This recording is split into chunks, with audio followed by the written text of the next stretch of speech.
अस्सलामुअलैकुम रहमतुल्लाहि व बरकातुहू। जी हाँ दोस्तों, मैं एहतिशाम निज़ामी कासमी। नाजरीन, आज 18 जुमादल ऊला 1446 हिजरी बमुताबिक 21 नवंबर 2024 बरोज जुमेरात है। नाजरीन, उत्तर प्रदेश के संभल की जामा मस्जिद को लेकर जमीयतुल उलमा हिंद के सदर मौलाना महमूद मदनी साहब ने एक बड़ा अहम बयान जारी किया है।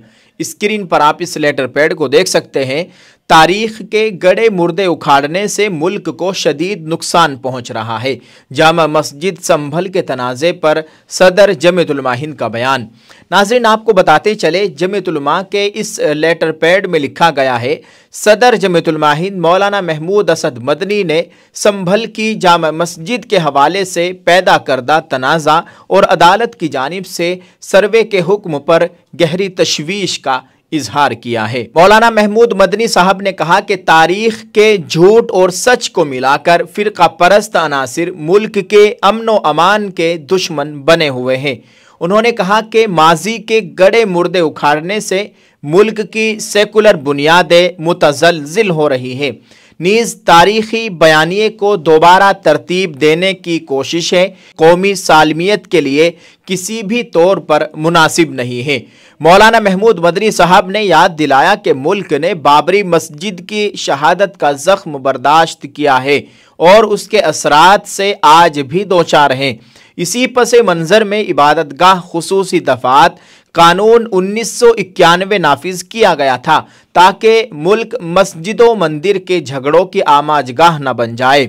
सुप्रीम कोर्ट ने भी बाबरी मस्जिद कज़िये में फैसला सुनाते हुए इस कानून को ज़रूरी करार दिया था, लेकिन आज अदालतें इसको नज़रअंदाज करके फैसले सुना रही है। गुजरते दिन के साथ कहीं ना कहीं मस्जिद का तनाज़ा खड़ा किया जा रहा है और फिर सच्चाई जानने के नाम पर अदालतों से सर्वे की इजाज़त हासिल कर ली जाती है।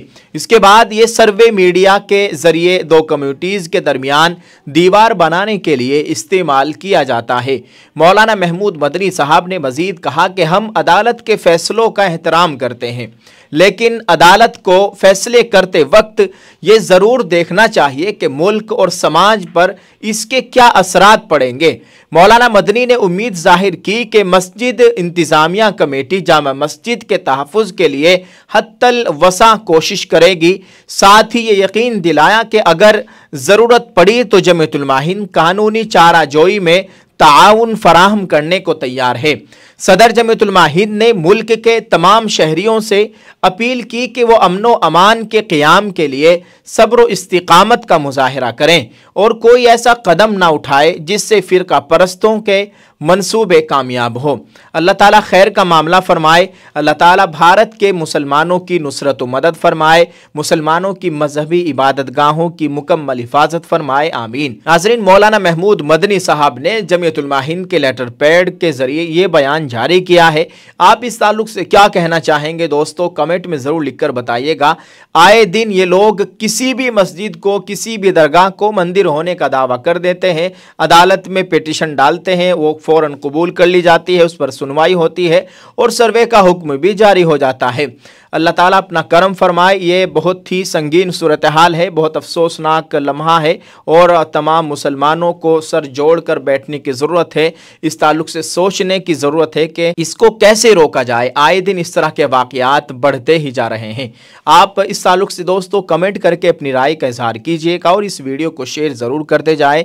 वीडियो के कमेंट में एक दुआया जुमला ज़रूर लिखें। अल्लाह ताला हम सब का हामी नासिर हो, आमीन। अस्सलामु अलैकुम रहमतुल्लाहि व बरकातुहू। मेरे हाथों में आप देख सकते हैं ये नहाने वाला साबुन है। इस साबुन का नाम है नुसरत साबुन। ग्लिसरीन, एलोवेरा, मिल्क और मुल्तानी से इस नुसरत साबुन को तैयार किया गया है। इसके जो ओनर हजरात है वो मुसलमान है। क्यों ना हम अपने एक भाई को बढ़ावा दें, उसको आगे बढ़ाए और उसका साथ दें। अगर आप इसको ऑनलाइन खरीदना चाहते हैं तो इस वीडियो के डिस्क्रिप्शन में मीशो का लिंक है, आप यहाँ से भी इसको ख़रीद सकते हैं। इनके ओनर हजरात से आप बात करना चाहते हैं तो स्क्रीन पर मज़ीद तफसीलात के लिए राब्ता कर सकते हैं। ये नंबरात आपको दिखाए जा रहे हैं। आप एक मरतबा ज़रूर ट्राई कीजिए। जज़ाकल्लाह।